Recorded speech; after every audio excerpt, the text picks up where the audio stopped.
Muy buenas, amantes del Dakar, amantes de la vida, de la aventura y además amigos de Infoba. Tengo la claridad de que la mayoría de vosotros lo que os interesa mucho es el tema deportivo, de cómo va Óscar en el Dakar, pero no nos resistimos desde Infoba a contarte todo lo que está alrededor de la carrera, que es lo que nos parece también que tiene mucho aprendizaje. Una vez más he venido con Nacho Soriano. Nacho, gracias por acompañarnos. A vosotros, un placer. Es la segunda entrega de Nacho en esta serie de lecciones del desierto. En esta ocasión, para hablarnos de las personas que nos vamos a encontrar en el desierto, los bereberes, los beduinos, los tuaregs. Ahora hablaremos con Nacho. Y Nacho, esa sería mi primera pregunta. Bueno, la primera sería realmente, ¿qué le dirías a todas las personas que dicen, pero háblame de la competición, no me hables? ¿Sí? Yo creo que afortunadamente el Dakar es mucho más que una competición, ya lo hemos hablado, pero realmente el Dakar tiene que ver con el descubrimiento, con la aventura. Y yo creo que la aventura también es descubrir al otro, descubrir lo que tiene que ofrecerme la región a la que voy. Indudablemente van a ir a una región muy desconocida para los occidentales, que es el interior de Arabia Saudí. Yo no sé cuántos de los que nos están escuchando ahora mismo conocen o han estado en el interior de Arabia Saudí. O sea, realmente es una zona muy desconocida. Y sobre todo me parece muy interesante conocer un poco las culturas de los que realmente viven allí, ¿no? Nosotros somos aventureros, pero hay gente que vive en esas regiones y que llevan viviendo allí durante miles de años, ¿no? La gran aventura es el descubrimiento del otro y el conocimiento del otro, sí. Y de hecho las primeras carreras eran rutas caravaneras. Sí, correcto. De hecho, Thierry Sabine se fascina no solo por el desierto, sino por la gente que vive en el desierto. Y de hecho, esta idea de este rally que une el norte de África con Dakar, con el Golfo de Guinea, eso son efectivamente rutas caravaneras que los tuaregs, que los bereberes llevaban miles de años recorriendo antes que llegasen los occidentales. Pues compartiendo esa fascinación originaria del Dakar, ¿qué se va a encontrar, qué se está encontrando esta carrera? ¿Están encontrando beduinos, tuaregs, bereberes? Correctísimo. Pues en primer lugar hay que hacer una distinción clarísima. Allí en Arabia no hay ni bereberes ni tuaregs, hay beduinos. Beduino viene del árabe, significa morador del desierto. Son aquellos que viven muchas veces en lo que son los bordes del desierto, pero que a veces se adentran en el desierto, especialmente en invierno, para llevar estas caravanas que durante muchos siglos fueron la única manera de comunicación que no fuese transporte marítimo. O sea, atravesar esos desiertos era una odisea al alcance de muy poca gente muy preparada. Y eso es lo que van a encontrar en Arabia, beduinos. Pero si estuviesen en el norte de África, si hiciesen el Dakar original, claro, se encontrarían bereberes, ¿eh? ¿Y quiénes son los bereberes? Bueno, lo primero es que no deberíamos decir bereberes, aunque obviamente es una palabra de uso común, porque bereber es una expresión en realidad insultante, como pasa muchas veces cuando un pueblo llega y conoce a otro y les conocen de una manera un poco insultante. Bereber es la arabización de la palabra barbaroi, que viene del griego, que significa los bárbaros, los extraños, los que no saben leer ni escribir, los que son ajenos. Entonces, dentro de estos bereberes, que son los pueblos originarios del norte de África, existe un pueblo dentro de ellos que son los tuareg o amazigh, o Kel Tamashek, como se llaman entre ellos, porque los tuaregs son quizás los más emblemáticos bereberes de la historia. O sea, es una etnia dentro de la propia etnia bereber. Que el tuareg, la imagen clásica, icónica del tuareg, es el logo realmente del Dakar. Es la imagen del Dakar. El logo del Dakar, efectivamente, es el logo de estos tuaregs y bereberes. Lo que se van a encontrar en Arabia, como os digo, en esta región central, son beduinos, son pertenecientes a este gigantesco desierto que se llama Rub al-Khali, que es uno de los desiertos más poderosos de Arabia, pero en el norte de África se encuentra el desierto de los desiertos, ¿no? De hecho, Sahara en árabe significa literalmente desierto. Curiosamente, los tuareg, los bereberes, nunca lo llaman Sahara, ¿no? O solo en tiempo reciente lo llaman Sahara. Para ellos, decir Sahara es como decir el mundo, ¿no? El universo, ¿no? Entonces, para ellos tienen muchísimas regiones diferentes, muchísimos tipos de desiertos. De hecho, te quería preguntar, ¿todos los desiertos son iguales? Porque la imagen que tenemos del desierto son mares de arena, mares de dunas. Ni muchísimo menos. Los desiertos son tan diferentes como las regiones en las que se encuentran. Tenemos desiertos que son muy pedregosos, que son desiertos muy montañosos, tenemos desiertos que son auténticas llanuras en las cuales no hay prácticamente nada, ¿no? De hecho, podemos hablar de desiertos en Sudamérica, en Asia, en África, en diferentes regiones del mundo, que lo único que tienen en común es que las precipitaciones son muy escasas. De hecho, ¿sabéis cuál es el desierto más árido de la Tierra? La Antártida. La Antártida, aunque parezca, si nos atenemos a la definición clásica meteorológica de desierto, que es que tiene menos de 250 mililitros de lluvia al año, en la Antártida, sobre todo en la región central, no llueve jamás, porque no se evapora el agua, no hay este ciclo de evaporación y condensación que tenemos en el resto del planeta. Sería una propuesta para el Dakar, una etapa en la Antártida. Podría una edición entera, ¿no? Directamente la edición Dakar-Antártida. Lo bueno es que teóricamente seguiría siendo Dakar, ¿no? Aunque sí que es cierto que desierto-Dakar está tan íntimamente relacionado, pero efectivamente la Antártida... De hecho, nos has traído algunas fotos de desiertos distintos donde se ve la belleza del desierto. Pues mira, efectivamente, y sobre todo esta región que os traigo aquí es una de las regiones que hay en el centro de África y que es la cuna de los tuareg. Los tuareg residen en esta gran, se ve ahí en un pequeño mapa lateral, en una gran extensión que actualmente está dividida entre numerosos países, y ese, luego lo comentaremos, es uno de los grandes problemas que tienen los tuareg, que ellos son un pueblo ferozmente independiente, que no se ha querido mezclar, aunque ya hablaremos de este tema de mezclar, que es relativo, pero que siempre ha tenido una identidad tan fuerte que incluso tienen su propio idioma y su propio alfabeto, ¿no? Luego hablaremos del tifinagh y del tamashek, que son el idioma y el alfabeto de los tuareg. Hablando de tuareg, probablemente muchos no lo sabéis, pero Nacho tiene una habilidad, entre otras muchas, que es capaz de ponerse un turbante al estilo tuareg. Sí. Nacho, ¿cómo aprendiste primero y te atreves a ponértelo? Me atrevo a intentar explicároslo. Primero voy a deciros una cosa. Este tipo de turbante que hacen los tuareg tiene hasta 10 metros de longitud. Yo no me voy a poner aquí 10 metros, primero porque es muy complicado, lleva mucho tiempo, no tengo la práctica, no me pongo un turbante todos los días, y obviamente como historiador pues yo sí he tenido que aprender a ponerme un turbante, y quería enseñaroslo porque bueno, me gusta un poco la aplicación siempre práctica de la historia. Entonces, si un día os encontráis en Arabia Saudí, como te va a pasar a ti dentro de unos días, o os encontráis en una zona de tremendo calor, cómo hacerme un turbante, ¿no?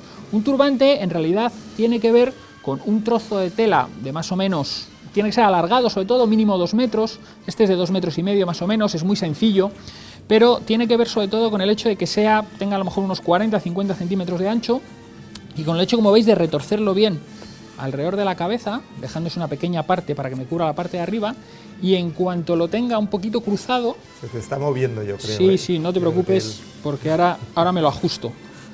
Lo meto por uno de los laterales, y una vez metido por uno de los laterales, ya simplemente me lo tengo que ajustar bien, que me cubra más o menos, y luego hacerme aquí esta parte tan bonita, tan emblemática de los tuareg. Ahora hablaremos precisamente de esta costumbre tan particular de los tuareg, de ponerse el turbante y que solo se le vean los ojos.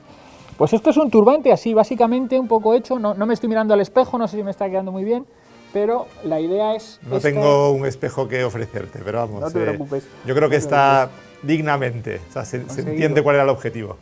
Muy bien, pues esto es un turbante básicamente, ¿no? Si os fijáis, muy sencillo de hacer, si es un poco al estilo rápido y fácil occidental, ¿no? Si nos liamos ya con lo que es el litab, que es el originario de los tuareg, como os digo, son 10 metros de tejido, es bastante más, pero es fundamental para esta vida en el desierto. Tened en cuenta que en el desierto hablábamos, existen muchos tipos de desiertos, los tuareg son grandes amantes de, por ejemplo, la poesía. De hecho, para ellos, los desiertos, porque hablar de un solo desierto ya hemos dicho que no sería correcto, los desiertos son el mundo. Entonces ellos enfocan la vida en el desierto de una manera totalmente diferente. Han vivido mucho de ese orgullo de ser el único pueblo prácticamente que se atrevía a morar directamente en el desierto y a atravesar el desierto como si fuese su casa, ¿no? Entonces, a mí, por ejemplo, un poema tuareg que os pasé el otro día, que a mí me encanta, sí, que habla precisamente de esta idea, ¿no? De cuando entres en el desierto, no digas qué silencio, di no puedo oír o no sé escuchar el silencio del desierto, ¿no? No sé escuchar los sonidos del desierto. De hecho, del poema que me enviaste, yo he rescatado 3 versos que me parece que tienen mucho que ver con el Dakar, que tienen mucho que ver con la carrera. Fijaros qué bonito, dice: con el desierto ante ti, no digas imposible vivir, di la vida es lo que debo aprender. Con el desierto ante ti, no digas qué cansancio, di cuánto camino por recorrer. Con el desierto ante ti, no digas no puedo más, di si las dunas avanzan, yo también. ¡Qué belleza! Yo creo que refleja mucho el espíritu tuareg, ¿no? Este espíritu orgulloso de realmente no es que el desierto sea implacable, es que no sabes cómo viene el desierto, ¿no? Lo que siempre hablamos, cuando llegas a un ecosistema que no es el tuyo, cuando llegas a Bueno, de hecho, el primer verso dice, con el desierto ante ti, no digas que silencio, no sé escuchar. No sé escuchar. Claro, soy yo el que no sabe escuchar, claro, no que no haya De hecho, sonidos. los tuaregs siempre lo dicen, para ellos el desierto está pleno de información, ¿no? O sea, directamente muchas veces se orientan simplemente por el sonido de la arena, o sea, por cómo se mueve, por hacia dónde va la arena. Ellos saben de dónde viene el viento. Saben leer, como los marineros saben leer las olas. Correcto, y saben leer la huella del viento. Entonces, en el, es simplemente en el mar. otro lenguaje. Entonces, no es que sea un sitio inhóspito, es inhóspito para ti que no sabes manejarte en él, pero para un tuareg el desierto es todo lo que necesitan, ¿no? De hecho, tuaregs que se han convertido luego en escritores o que se han mezclado más con occidentales, pues siempre dicen, ¿no? Tú tienes el reloj, pero yo tengo el tiempo. O sea, tú vives atado a un reloj porque quieres controlar el tiempo. Yo tengo todo el tiempo del mundo. Entonces, la vida que yo tengo es una vida muy diferente. Es una vida en la cual lo que para ti es silencio, para mí está lleno de sonidos, lleno de posibilidades. Entonces, es una cultura que realmente nos replantea muchísimo lo posible, lo imposible, qué se puede hacer, qué no se puede hacer. Es una cultura en ese sentido fascinante y una cultura que se ha preservado bastante pura hasta la actualidad. Uh-huh. Oye, y cuéntanos un poco toda esa cultura caravanera de los tuaregs. ¿Por qué esa opción o esa elección por la vida nómada que la siguen manteniendo? Digamos que los tuareg, desde ya tiempos bastante antiguos, encontraron que eran los únicos quizás que se atrevían a enfrentarse al desierto, que estaban hechos precisamente por esa cercanía. De hecho, muchos tuareg viven todavía en el interior prácticamente del desierto, siendo uno de los pocos pueblos de la tierra que muchos son pueblos nómadas, ¿no? No siempre viven en el mismo lugar, obviamente se van moviendo, pero que viven en regiones totalmente inhóspitas. Desde tiempo muy antiguo fueron la única solución que había, por ejemplo, para trasladar metales preciosos desde la zona del Golfo de Guinea, que es muy rica en oro, por ejemplo. Gran parte del oro que llegaba al norte de África llegaba a través de los desiertos del Sahara con las rutas caravaneras, sal, todo tipo de especias, esclavos incluso, con la dificultad que era trasladar seres humanos, llegaban a ser trasladados por los tuareg. Los tuareg tienen a orgullo el ser los auténticos señores del desierto, ¿no? De hecho, ellos mismos se conocen a sí mismos como los nobles, los libres, ¿no? O sea, un pueblo absolutamente independiente de todos y que ha sido muy temido porque eran guardianes de caravanas, pero también asaltantes de caravanas, ¿no? Digamos que tenían los dos lados del negocio, ¿no? O sea, que les podías pagar por proteger. Contrátame la seguridad porque claro, si no te puede ocurrir algo. Claro, de hecho, hay un viejo refrán tuareg, para que nos hagamos una idea de cómo se las gastan los tuareg, que es besa la mano que no puedas cortar. O sea, si puedes llevarte bien, vale, pero si puedes pasar por encima, pasa por encima, porque son gente que está acostumbrada a obtener todo lo que puede, ¿no? A obtener el máximo beneficio, por así decirlo, de cualquier situación en la que se encuentren. Es un pueblo guerrero, entonces. Es un pueblo profundamente guerrero con ese orgullo. A la vez es un pueblo también como romántico y como... ¿O eso se lo hemos añadido los occidentales? Digamos que es una romantización de este tema de la caravana, del desierto, pero obviamente es un pueblo muy feroz y un pueblo acostumbrado a proteger lo suyo y a atacar cuando un pueblo absolutamente recio, y ellos mismos lo dicen, ¿no? En el desierto no tenemos igual. En el desierto somos absolutamente invencibles. O sea, de hecho... Me llama la atención de los tuaregs que, siendo un pueblo musulmán, los varones van cubiertos y, sin embargo, las mujeres llevan la cara descubierta. Sí. Pues tiene que ver mucho con la propia concepción de su origen.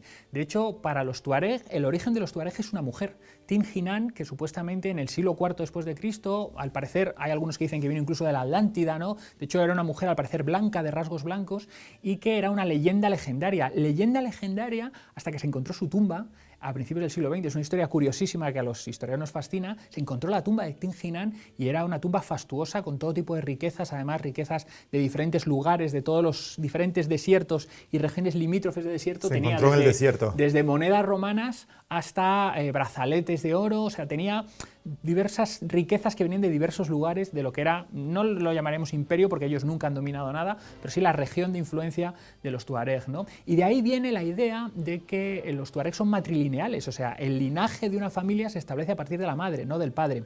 También, ¿por qué? Porque ellos tienen una tradición muy común en los pueblos nómadas, y es que los hombres desaparecen durante meses, con lo cual esta idea de las fidelidades matrimoniales o tal... Se entienden de otra manera. Se entienden de otra manera, porque efectivamente pues, las mujeres pasan meses solas y vete a saber lo que ocurre en esos meses, y es algo que se toma con una cierta normalidad, o sea, no existe este concepto... Bueno, te diré que en España había un refrán de toda la vida que decía lo de los hijos de mis hijas, mis nietos son, los hijos de mis hijos... vete a saber, lo ¿no? son o no. Bueno, pues digamos que en el mundo cultural tuareg eso se tiene plenamente asumido. Y curiosamente son los hombres los que se tapan, porque ese taparse tiene que ver con muchas cosas, ¿no? Es muy curioso. Los tuareg tienen tanto apego, y de hecho es la figura icónica, el turbante, porque para ellos es importante, primero, para protegerse de la radiación solar, del polvo, del desierto, pero también porque para los hombres tuareg es una gran vergüenza mostrar sus emociones, mostrar su cara, mostrar su boca, porque digamos que es una manera que tienen ellos de ocultar y de ser absolutamente imperturbables, ¿no? Un gran guerrero, un guía, no puede ser una persona que muestre miedo, ansiedad. Entonces es una manera de preservar como su honor y su hombría. El que nunca se les vea, lo único que se les ve son los ojos. Estás recordando cuando Julio César usaba capas rojas por si le herían en combate, que no se viera la sangre. Correcto, de hecho es muy curioso, pero la imagen icónica que tenemos de los tuareg son con estos turbantes azules, con estos turbanes negros, ¿no? Siempre se dice, pero ¿por qué el azul? ¿Por qué el azul? Bueno, el azul primero porque para ellos es el color del mundo. Ellos dicen que el techo de su casa es azul, porque es el color del mundo, es el color del cielo, ¿no? Y en segundo lugar, porque hay una especia que es el índigo, que es la que suelen utilizar, que se obtiene de manera relativamente sencilla en el norte de África y que les da ese color. De hecho, los tuaregs son conocidos popularmente como los hombres azules. De hecho, en la fotografía que hay en pantalla, que podemos ver unas mujeres en primer plano, sus manos están teñidas de azul, porque ese índigo, ese tinte les tiñe permanentemente, ¿no? Entonces, para ellos también es una manera de protegerse, para ellos es una manera de limpiarse, de estar limpios, ese color azulado de la piel es una manera de decir soy un tuareg, visto las ropas índigo de los tuareg, ¿no? De hecho, aquí tenemos, no sé si se puede ver, una chilaba, es una chilaba bereber, podría ser una chilaba tuareg perfectamente, porque es este tipo de chilabas que tienen aquí los tuareg en este color índigo, estos adornos dorados, esta elegancia que tienen el pueblo tuareg. Hay una cosa que quería mostraros también del mundo tuareg que es súper curiosa, yo no sé si se ve bien aquí en las cámaras, que es, no está escrito en el tifinagh, que es el alfabeto clásico de los tuareg, está escrita en árabe, pero fijaos, esto es un contrato comercial caravanero. Fijaos que estos contratos comerciales, pues, las caravanas tenían que llevar, oye, te llevo esto, me traes esto es lo que te había pedido, todo esto quedaba registrado, como no existía el papel y es de muy difícil conservación además en el desierto, se llevaba escrito directamente en madera, ¿no? Es una joyita, yo no sé si se ven aquí las inscripciones que están en árabe, deliciosas, ¿no? de este pueblo tuareg, es una auténtica joyita que se puede conseguir en algunos mercados has traído del norte de el África. alfabeto, ¿no? ¿Cómo es? Aquí os he traído efectivamente el tifinagh. El tifinagh es el alfabeto que han preservado los tuareg y que hoy en día tiene una labor importantísima, porque es el único alfabeto en el que se pueden escribir todas las lenguas bereberes, que son varias. No solo existe el tamashek, que es el idioma propio de los bereberes, de los tuareg, perdón, sino que el tifinagh es el alfabeto. De hecho, parece absolutamente marciano, ¿no? Si os fijáis en cómo está escrito, de hecho ahí lenguaje en un rincón alienígena. Tenéis ahí una señal de stop, que arriba está stop en árabe y abajo está stop escrito en tifinagh, ¿no? Entonces, este alfabeto es otra de las señas de identidad y de orgullo de los tuareg, que han sido el único pueblo bereber que han conseguido preservar un alfabeto que hoy en día se utiliza para la mayoría de las lenguas bereberes, ¿no? Es otro de los orgullos de los bereberes, de los tuareg, perdón, que han conseguido que su cultura permanezca escrita, permanezca de una manera inequívoca, ligada para siempre a su cultura. Oye, ¿cómo les va a este pueblo tan vinculado a la historia del Dakar? Bueno, ¿cómo les va a día de hoy? Sí, como cualquier pueblo nómada y que no tiene un territorio al que reclame propio, ¿no? Igual que pasaba con los indios de las praderas norteamericanas, que no reclamaban un territorio. Esto no es mío, ¿cómo que esto es mío, ¿no? Yo soy de la tierra, no la tierra es mía, ¿no? Ese concepto tan occidental de la propiedad no es un concepto que los tuareg tengan muy asimilado. Entonces, es un pueblo que se enfrenta muchas veces primero, a la civilización, a que ya muchas de las rutas caravaneras se hacen con camiones, no se hacen con camellos, o sea que no pueden competir con la velocidad de un camión, con lo cual se les está negando, por así decirlo, ese sustento tradicional, guardianes de caravanas. Ahora mismo algunos sí que se están dedicando al transporte de camiones, pero muchos de ellos se están enfrentando con el rencor de los pueblos que durante mucho tiempo temieron a los tuareg, ¿no? O sea, beduinos que vivían en los exteriores del desierto, que de vez en cuando les atacaban los tuareg. Ahora mismo los tuareg son los parias de muchos países, ¿no? Entonces, hace unos años tuvieron una serie de levantamientos levantamientos armados, intentaron crear su propio país en el interior del Sahara, pero no ha sido reconocido por ninguno de ellos, y sin embargo los tuaregs siguen defendiendo que tienen un lugar y un papel en el mundo globalizado del siglo XXI. Si, por ejemplo, queremos que los movimientos islamistas extremos que se están extendiendo por el norte de África estén controlados, son los tuaregs los auténticos dueños del desierto. Si queremos, por ejemplo, que tanto el tráfico de inmigrantes ilegales como el tráfico de drogas que se está produciendo en toda la zona del Sahara, ellos son los auténticos guardianes de toda esa región gigantesca que conecta el sur de África con el norte de África. Con lo cual, realmente tienen su papel, pero es un papel que ahora mismo, al ser un pueblo minoritario, se calcula que hay alrededor de 2 millones de tuaregs ahora mismo en el mundo, al ser un pueblo que no tiene un territorio como tal, que no ha atesorado riquezas, que no ha atesorado recursos, sí que, por ejemplo, tienen muchas luchas con los países en los que viven, porque, por ejemplo, minas que existen en sus territorios ancestrales, por así decirlo, pues se les reconozca una parte de esa propiedad o una parte de sus beneficios, ¿no? Entonces, es la complejidad que tiene un pueblo nómada de vivir en un mundo sedentario, ¿no? Entonces, ahí están en esa lucha permanente. De hecho, son grandísimos militares, grandísimos guerrilleros, y como ellos dicen, en el desierto somos imbatibles. Con lo cual, siempre habrá tuaregs en el Sáhara. Eso es así. Apasionante la historia del tuareg. Así que ahora ya, además de saber mucho del Dakar y saber lo que está ocurriendo en carrera, sabemos también el territorio, el terreno, las culturas con las que nos vamos encontrando. Así es la vida, así es la manera en la que la entendemos en Infoba, no solamente lo que tiene que ver con la pura aventura deportiva, también con todo lo que rodea esta experiencia en el deporte como en la vida. Gracias, Nacho. Hasta la próxima.